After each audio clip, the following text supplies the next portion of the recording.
L'argent, tout ce que ça fait, ça amplifie qui tu es. J'ai voulu longtemps changer tout le monde autour de moi, mais je réalise bien que si moi je change, c'est ça qui fait le plus gros changement autour. La base du changement, c'est qu'est-ce que je porte comme énergie, qu'est-ce que je cultive dans mon jardin. J'arrose-tu avec des limitations ou j'arrose avec des possibilités? C'est facile de mettre ça sur la faute des autres ou justement le gouvernement il devrait faire ci, il devrait faire ça. Oui, mais toi, tu fais quoi, là? Je veux faire de l'argent, mais pas à tout prix contre mes valeurs ou contre ce que je sens qui fait un sens pour moi.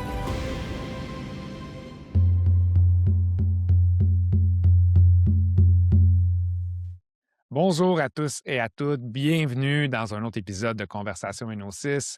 Aujourd'hui, je reçois Francis Letourneau. Francis est le coprésident de ProTech Construction. Il dirige l'entreprise familiale aux côtés de ses frères et ensemble, ils incarnent une nouvelle génération de leaders en construction, misant sur une approche rigoureuse et humaine tournée vers l'avenir. À travers son rôle, il contribue à faire émerger une vision où construire ne se limite pas à simplement ériger des bâtiments, mais à créer des environnements qui favorisent le mieux-être, les liens humains et un mode de vie actif. Ambassadeur de Living Blue Zone au Québec, il s'applique activement dans l'évolution des pratiques de l'industrie avec une attention particulière portée à la qualité des environnements bâtis et à leur impact sur nos habitudes de vie et nos communautés. Francis, c'est vraiment un réel plaisir de te recevoir à mon tour sur mon podcast Conversation NO6. Francis, qui a un podcast qui s'appelle D'un sentier à l'autre. Je vous invite à le visiter si vous ne l'avez pas visité encore. Très intéressant sur le développement personnel et différents aspects de notre développement. Ouais. On Merci a un d'être là super avec bon moi. invité que j'ai eu, il s'appelle Jean-François Thibault aussi. C'était vraiment intéressant. C'est un bon Jack, lui. Ouais, quand même, il est pas si pire, il est pas si pire. Non, mais merci de me recevoir à ton tour, c'est bien apprécié pour vrai. Tu sais, moi, je dis toujours ça, plus on est de gens à pas amener la bonne nouvelle, mais tu sais, amener du positif, du mieux-être, ou peu importe comment qu'on l'appelle, de la conscience ou peu importe le mot, mais tant qu'on fait du bien au monde, plus on est, mieux c'est. Fait que merci à toi. Absolument.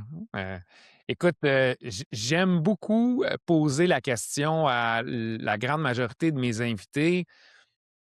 C'est où que ça a commencé pour toi, cette quête de développement, ou c'est quoi l'événement qui a déclenché que tu aies le désir d'aller à l'intérieur de toi pour mieux te comprendre, mieux te connaître? Ouais, moi, c'est drôle parce que j'ai cherché longtemps cette affaire-là parce que, tu sais, je suis dans ce monde-là depuis longtemps. Puis souvent, j'entends les gens, tu sais, quand je les reçois au podcast, peu importe, ils sont comme moi, j'ai atteint le fond du baril, esti, je me suis réveillé après ça, ou je sais pas, j'ai eu un accident, puis là, il m'est arrivé ça, puis là, j'ai dit oui, il faut que, tu sais, faut que je sois plus dans la spiritualité ou me comprendre, puis tout ça, mais moi, j'ai rien eu d'événement en soi. Tu sais, je pense que j'ai mes 2 parents, là, mon père, il est très spirituel, puis ma mère l'est aussi d'une autre façon. Hem, puis j'étais en secondaire 3, je pense, là. J'avais 15 ans, fait que plus ou moins, là. Mon père avait lu, le fameux livre Le Secret. Puis, Mhm. il m'avait parlé de ça, puis ça a comme j'ai eu une switch de dire: «Crime, c'est vrai que dans le fond, il y a de quoi qui existe, probablement de plus». Puis moi, à cette époque-là, au secondaire, j'étais quand même dans un mood, tu sais, anti, politique. Les banques, c'est de la merde, ils font tout nous crosser, en tout cas, excusez le mot, mais, tu sais, dans le sens, j'étais négatif, puis le monde, tu sais, c'est juste pas bon d'être ici, là. Fait que on dirait que d'avoir eu cette perspective-là du secret que j'aime, là, il y a des affaires plus ou moins d'accord, là, mais peu importe, le gros de ça, de la loi de l'attraction, dans le fond, là, juste de comprendre qu'il y a quelque chose qui est probablement plus grand que nous. Ben, à partir de là, j'ai commencé un peu à lire des livres, à m'intéresser, à faire des formations. Fait que ça doit faire plus ou moins 18 ans que je suis là-dedans dans ce désir-là d'être un meilleur humain de un, puis de deux, je dis d'élever ma conscience. Fait que j'ai voulu longtemps changer tout le monde autour de moi, Mais je réalise bien que si moi je change, c'est ça qui fait le plus gros changement autour qui va arriver. Fait que les autres, ils peuvent pas changer, mais moi, je peux. Fait que j'ai ce pouvoir-là sur moi, tu sais. Ouais, Absolument. Merci de le partager. Puis, est-ce que ça, justement, de comprendre que finalement, le vrai pouvoir que tu as, c'est sur toi, puis tu es la seule personne que tu peux vraiment changer à l'intérieur de toi, puis le reste, c'est un peu plus une influence qu'on a, ouais. mais pas une action directe dans le contrôle. Euh, à partir de quand tu as réalisé ça? Ça fait ça, c'est plus dans des coachings. Ça doit faire, 5-6 ans que j'avais toujours, peu importe on l'appelle comment là, la mission, de vie, la raison d'être ou peu importe là, qu'elle était beaucoup axée de je vais changer les gens, tu sais, pas changer les gens, mais changer autour de moi pour amener plus de beau puis tout ça. C'était une de mes coachs qui m'avait un peu dit ça un moment donné, dans le sens, tu penses pas que tu devrais plus focuser sur toi puis faire ton changement qui va l'amener ailleurs après ça. Puis j'étais comme 100%, t'as raison que pas que j'ai aucun impact, j'ai une influence, comme tu dis, mais la plus grosse influence, c'est moi, là, évidemment, là, de changer moi-même. C'est quand même, je te dirais que ça reste quand même, j'ai un côté sauveur, là, que c'est pas long que je veux sauver le monde autour de moi, qui est quand je suis conscient de ça, je suis capable de me détacher, mais c'est ça, des fois, Mhm. ça revient vite à l'intérieur de moi d'avoir des solutions pour tout le monde n'importe quand, là. Fait que d'écouter, j'apprends encore aujourd'hui ça. Je suis pas parfait pantoute, là. Fait que c'est une quête de vie. C'est une quête de vie et la perfection, c'est un paradigme, hein, dans le fond, tu sais, être parfait, c'est accepter qu'on est Ben imparfait. ouais, 100%. Parce que ça existe pas. T'es parfait quand t'es mort, là, tant qu'à moi. Là, tout est parfait, tout est réglé. Tu revenu dans le 1. C'est ça, puis là, tu retournes tantôt ailleurs. Oui, exactement ça. Et moi, qu'est-ce qui m'a, interpellé quand je t'ai connu, en fait, via, un de mes amis, Sean Béliveau, que tu avais invité Ouais, sur, ton podcast. Qu'est-ce qui m'a interpellé, c'était, ton authenticité puis ton désir de vouloir améliorer, pas juste ton sort, mais aussi vouloir améliorer la collectivité dans laquelle on vit, ouais. en commençant par, le Québec, par exemple, en commençant par influencer, ton environnement direct. Puis je me dis: «Hey, le gars, il est en construction, une compagnie de construction», puis là, on connaît les tabous de la construction. Là, on se dit: «Wow, le gars, il fait du développement personnel, puis il est dans la construction». Ah J'étais ouais. comme: «Wow, tu sais, c'est vraiment le fun». C'est très progressiste comme Ouais. mentalité. Fait que comment tu vis ça, puis comment tu appliques ça dans ton entreprise? Tu es coprésident avec 2 de tes frères.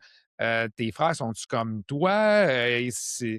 Comment ça se Ou passe? ouais, ben, tu sais, je te dirais, tu sais, on a racheté mon père, ça fait 1 an. Lui, ça fait 33 ans qu'il avait l'entreprise. Wow. Puis, son but depuis jour 1 a toujours été le même, c'était de réussir à grandir, lui comme personne, mais collectivement aussi.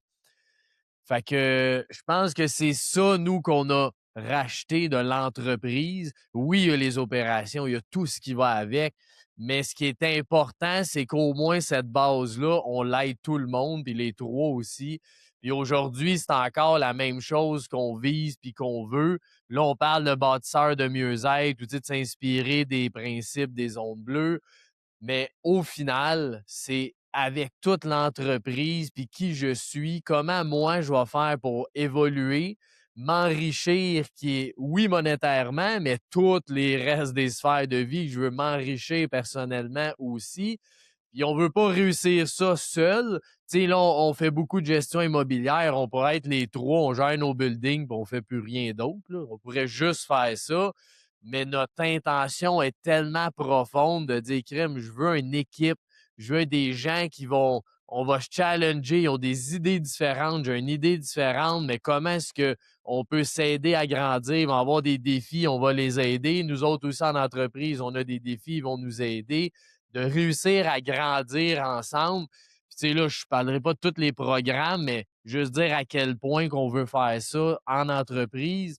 Nous, on vise un bénéfice X à la fin de l'année. Puis si on dépasse le bénéfice, bon, on partage 50% du bénéfice qui aura été fait de plus à tous les employés. Puis nous, on Mmh. garde l'autre 50% pour l'entreprise, puis faire plus d'améliorations, des choses comme ça. Mais tu sais, je veux pas réussir, puis seul, là. Tu sais, pour moi, d'avoir des. Souvent, je vois ça dans les entreprises, des salaires de PDG il est 100 fois plus élevé que l'autre. Je comprends, là.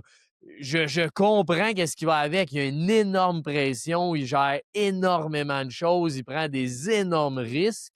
Fait que plus tu fais ça, plus tu gagnes cher, je comprends. Mais un moment donné, c'est ça. Là, je veux partager aussi. Gagner des millions, c'est le fun parce que tu es capable. Moi, en tout cas, là, j'ai eu un breakthrough. C'était un de mes coachs en vente. J'avais une grosse croyance limitante d'argent que j'avais quand même peur de faire de l'argent. Puis là, si tu fais de l'argent, ben là, est-ce que je vais devenir avare? Est-ce que je vais Mmh devenir, mh. tu sais, je vais vouloir du pouvoir, puis tout ça. Puis il y a un de mes coachs de vente qui m'avait juste dit, dans le fond, là, l'argent, tout ce que ça fait, ça amplifie qui tu es. Si tu es une mauvaise personne de base, tu vas être vraiment mauvais. Puis si tu es une bonne personne, tu vas juste donner encore plus. Puis là, depuis ce temps-là, j'ai enlevé cette croyance-là que dans le fond, c'est pas vrai que je veux pas plus d'argent. Je fais plus d'argent, je fais plus de projets qui changent le monde. Moi, je change plus aussi. Fait que tout ça nous a amené à dire ce point commun-là, dire on veut réussir ensemble, on veut grandir avec une équipe. Ben ça, c'est ça qu'on partage ensemble. Puis là, oui, on fait plein de choses en entreprise par rapport au mieux-être des employés, que ce soit personnel ou professionnel. Pour nous, c'est pratiquement pareil. Là. Fait qu'on veut t'aider dans ta vie globalement. Tu sais. Mmh. C'est intéressant ça. T'as-tu, une ou 2 façons que vous faites ça à nous partager? Avez-vous des pratiques en place justement pour Moi, supporter les j'ai gens, bien des pratiques. Il a fallu que j'écrive une charte mieux-être parce que là, on avait trop j'imagine? d'affaires. Puis le monde n'était même pas tout au courant de ce qu'on faisait. Là. Fait que, tu sais, j'ai quasiment 2 pages de lignes à faire. Mais tu sais, en gros, on fait plein de choses. Tu sais, j'ai un atelier que j'anime pour réaliser les rêves des employés. Fait que sur un an, on les accompagne à réaliser son propre rêve qu'il veut. Pas obligé d'être professionnel, il peut être Mmh. personnel.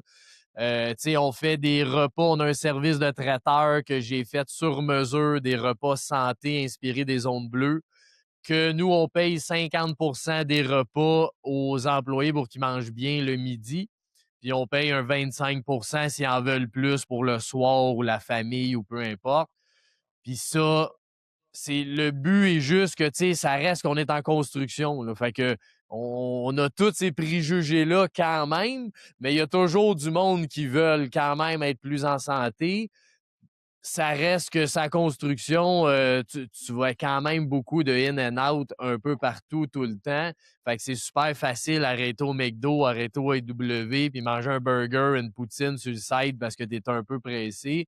Mais quand tu as des repas, sont déjà tous prêts, sont faits, tu sais, là, tu as juste besoin de l'amener, ben c'est bien plus facile, bien manger, que s'il faut tout, tu prépares ta nourriture à toutes les semaines, tout le temps. Fait que le but, c'est de faire, tu sais, on a un gym au bureau, on a un entraîneur qui vient chaque semaine, on a un entraîneur qui vient le soir pour que les employés viennent avec leur famille, leurs enfants. Parce qu'encore une fois, les employés, c'est le fun, l'équipe qui participe à tout ça, mais eux, ils ont une famille, là, puis on veut les impliquer à participer à des choses comme ça aussi. Fait qu'on Mmh. on essaie tout le temps de mettre le plus de gens possible qui puissent participer à ces initiatives-là. Même là, avec nos locataires commerciaux, on offre nos 7 services zone bleue pour les. C'est ça, c'est les mêmes genres de services qui ont accès que nos employés ont. Ben, eux, on les offre aussi à nos locataires pour qu'ils puissent être plus en santé au final. Wow! C'est Ouais. super ça, ce que vous faites. Fait que ouais, c'est quand même. Nous, tu sais, c'est ça qui est drôle parce que nous, moi, je vis dedans tous les jours. Là. Fait que Ouais. C'est C'est ça. normal. Tu C'est sais, je te dis, normal la pour toi. liste est longue de choses qu'on fait, puis c'est normal, mais à chaque fois que j'ai une entrevue, mettons avec un nouveau, puis là, je vois plein de candidats, là, je suis là-dedans, pour ça je parle de ça, là, mais je vois 2 nouveaux, je cherche 2 nouvelles personnes, j'ai plein de CV, j'ai plein de personnes, mais quand je les rencontre, puis là, je me mets à nommer toutes mes affaires, ils sont comme tabarouette, ça n'a aucun sens qu'une compagnie fasse ça, tu sais. J'ai jamais vu ça, surtout pas en construction, là. Tu sais, des affaires plus informatiques, ces choses-là, Google, ils peuvent se Ouais. rapprocher de choses comme ça, puis nous aussi, on s'inspire un peu, mais ça reste que au final, on fait ce que nous, on est, là, puis les autres font plein de belles affaires, tant mieux pour tout le monde, mais nous autres, on vise, c'est ça, de s'inspirer, de vivre plus heureux, plus longtemps, en santé. C'est ça qu'on veut. Je prends un moment pour te dire merci si tu fais déjà partie de ceux et celles qui sont abonnés à notre chaîne YouTube ou Spotify et qui écoutent nos conversations. Si tu n'es pas encore abonné, prends 2 secondes pour le faire maintenant et partager l'épisode si ça résonne pour toi. C'est une façon simple de soutenir notre mission d'inspirer le plus de gens possible à reconnecter à leur essence et à leur humanité. Aussi, j'en profite pour te parler de notre programme et communauté. Inno6, c'est une communauté de pratiques d'intégration pour te permettre de reconnecter à ton essence unique, briser la solitude et connecter avec des gens qui sont également sur ce chemin. C'est un espace sécuritaire pour réconcilier tes conflits intérieurs, clarifier tes choix et ancrer dans ton quotidien des pratiques qui te permettent d'incarner qui tu es réellement. Si nos vidéos te parlent, je t'invite à aller visiter notre nouveau site web au www.eno6.one et voir si ça pourrait être un bon fit pour toi. De retour à l'épisode. C'est tellement inspirant ce que tu dis. Même moi, j'accompagne des entreprises dans le domaine du leadership depuis les 10 dernières années. Puis c'est la première fois que j'entends une liste aussi exhaustive, justement, surtout d'une entreprise privée, là, qui n'est pas une Ouais. entreprise comme Google puis des grosses compagnies qui ont des énormes budgets, mais d'une entreprise familiale où on décide, vous décidez de mettre de l'avant des pratiques comme ça pour non seulement que vous viviez bien comme propriétaire Ouais. d'entreprise ou comme chef d'entreprise, mais que votre équipe, vos collaborateurs puissent en bénéficier et que ça soit un cercle vertueux. Euh, Ce principe, puis ce qui m'amène à connecter au principe de réciprocité des Premières Nations, tu sais. Ouais.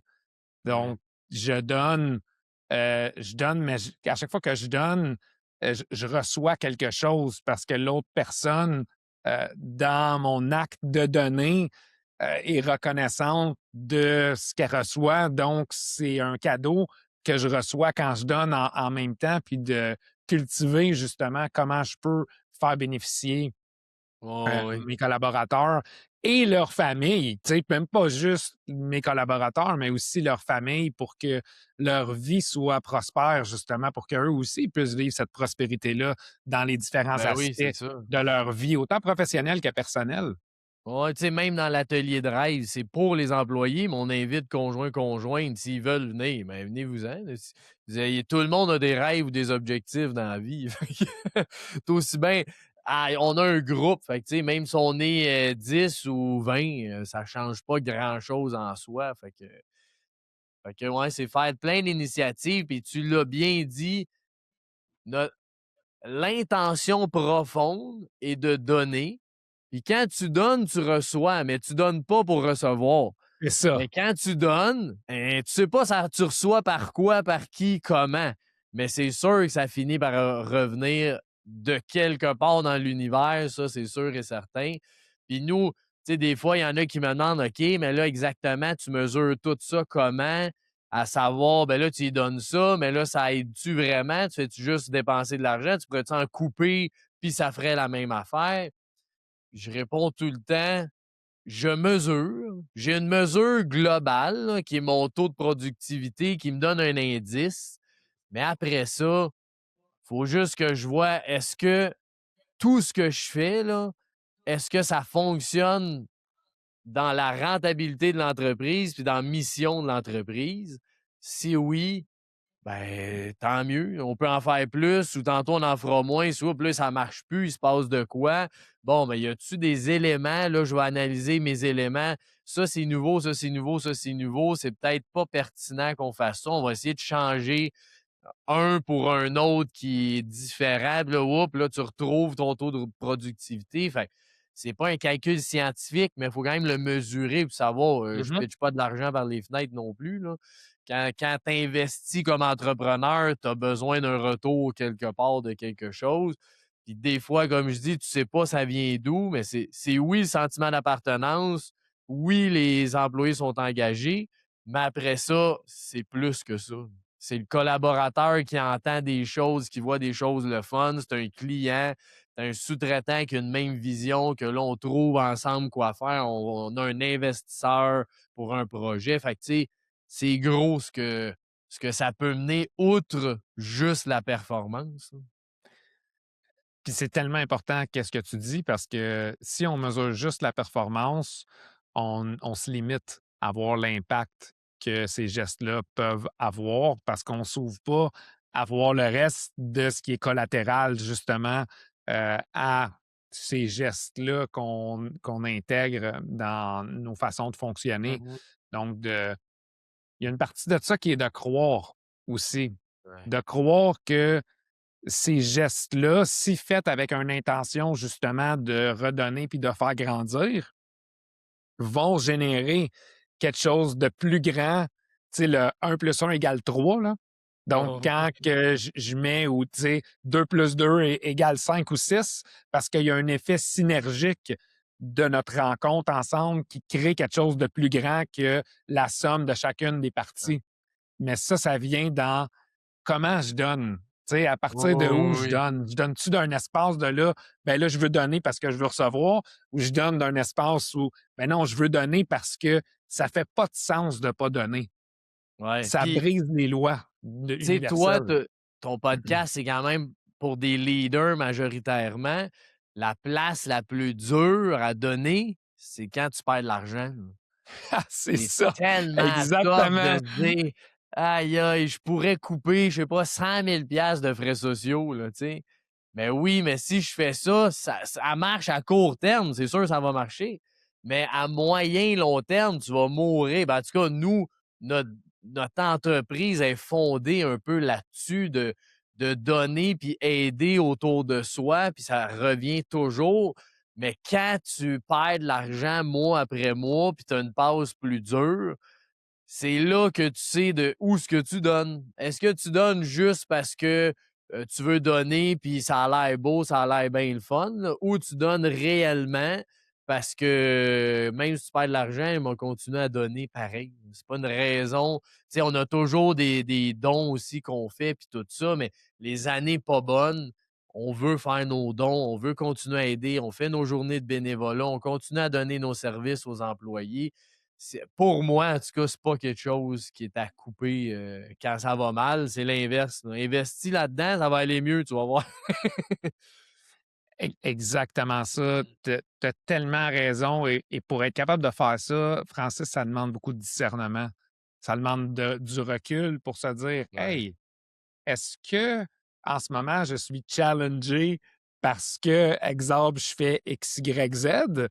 Ou en ce moment, je suis challengé à voir si je suis capable de garder mon centre malgré le fait que ces challenges-là sont là?»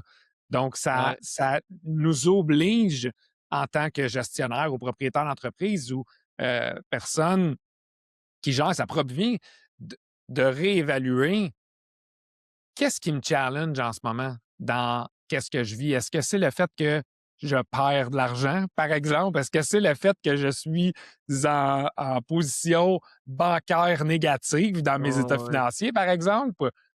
C'est une perception que je vais en manquer? Parce que là, je tombe en survie.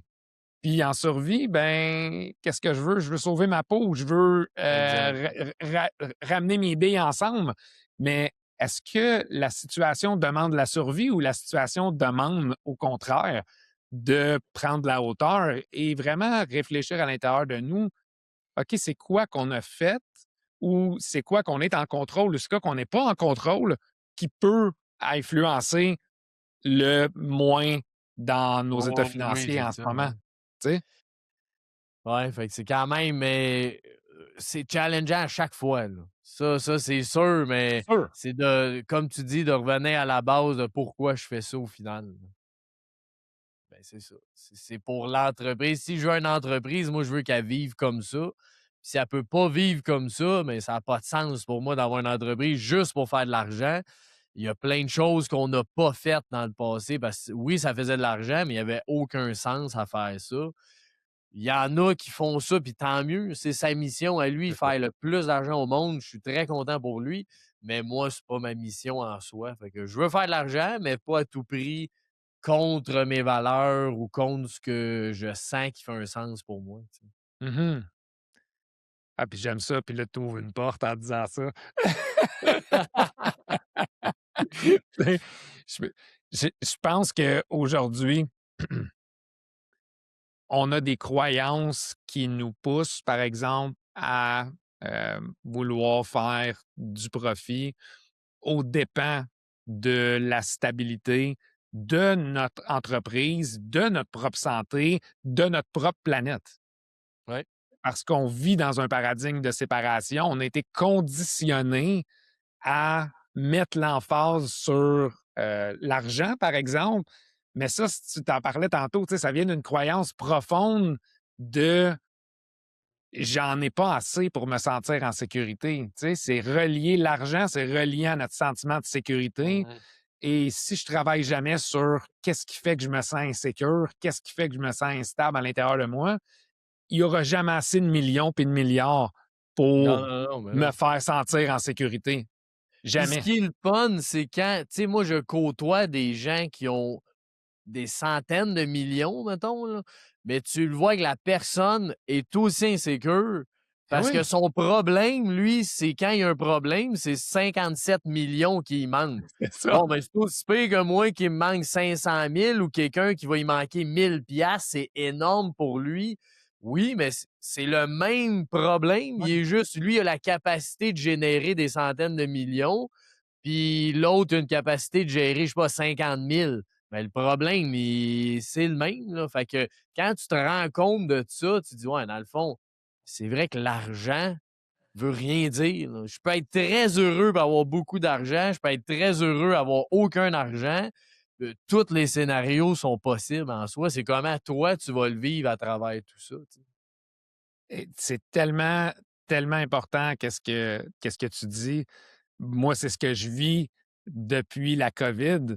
Énormément de challenges, puis qui m'a fait revisiter ma relation à l'argent énormément. Puis relation à l'argent veut dire aussi relation à ma consommation, à qu'est-ce que je juge comme étant nécessaire ou essentiel dans ma vie Ouais. versus qu'est-ce qui ne l'est pas vraiment, tu sais. Puis ça m'a fait, me rendre compte qu'il y avait plein de choses que, hey, j'avais pas de besoin de ça, là, mais tellement pas de besoin de ça, mais j'étais programmé à acheter la dernière affaire, à vouloir le dernier, outil technologique, Ah ouais. j'étais programmé à vouloir consommer, puis cette programmation-là faisait en sorte que là, ben, j'avais besoin de cash, là, tu sais? Ben Il oui, faut que je c'est m'achète ces sûr. affaires-là, tu comprends? Fait que puis là, de plus en plus que je me déprogramme de ce besoin de consommer, puis que je vais à l'intérieur de moi, puis que je m'occupe justement de comment je peux vraiment être heureux sans avoir à acheter quelque chose? Comment je Mmh. peux stimuler cette dopamine, cette sérotonine à l'intérieur de moi sans avoir à consommer quelque chose? Puis plus je régule ma capacité de sécréter mon propre bonheur, ma propre joie intérieure, moins que j'ai le goût d'acheter des affaires. Oui, oui, oui, c'est ça. Puis c'est Mais ce qui est en tout cas, moi, c'est un comment on dit en français? Un struggle, là, un défi, ouais. ouais, un défi.